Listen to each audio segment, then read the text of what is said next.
everybody. Welcome to First Look. It is Thursday, and we're doing First Look for a change in my office because my office was completed a few weeks ago, and it's sort of nice to be able to come somewhere and make phone calls and get some work done. And so we thought we'd do First Look here. Sarah, our handy camera woman, gave you a quick pan, and you saw that I have some black and white photographs of great American women like Amelia Earhart, Margaret Sanger, and Audrey Hepburn, Sally Ride, Jackie Kennedy, swinging Caroline Kennedy. I love that photograph. And some roses that unfortunately are not from suitors. They're actually from PR companies or stalkers.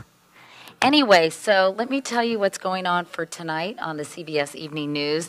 Sharon Alfonsi is doing a piece, really a second-day weather piece, because a lot of people have had very difficult experiences because of the weather. There have been people stranded in I guess it's a 50-mile stretch of interstate in Pennsylvania, some of them overnight in their cars. It's still closed apparently, and needless to say, they are not happy, and it's probably a pretty dangerous situation for some of them. And couple that with air travelers stranded in airports affected by weather, it's a pretty serious situation. So Sharon's going to be covering that for us tonight.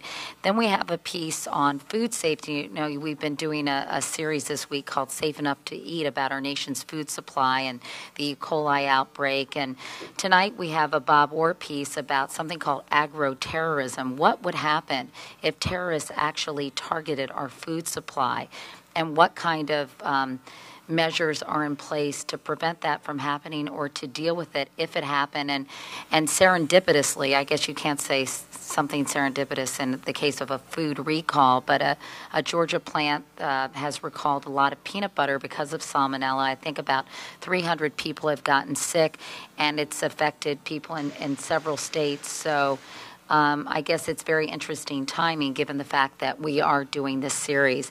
And finally tonight we have a piece on a fantasy camp for people who've always wanted to dunk a basketball.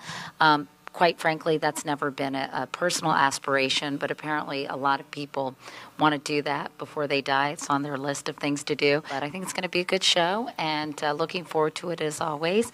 I'll thankfully have some makeup on before the CBS Evening News, which will be, I'm sure, a relief to all of you. But that's it for this edition of First Look, and maybe I'll invite you up to my office another time. It's very peaceful and serene and zen-like here. So thanks so much, and hopefully you'll watch tonight.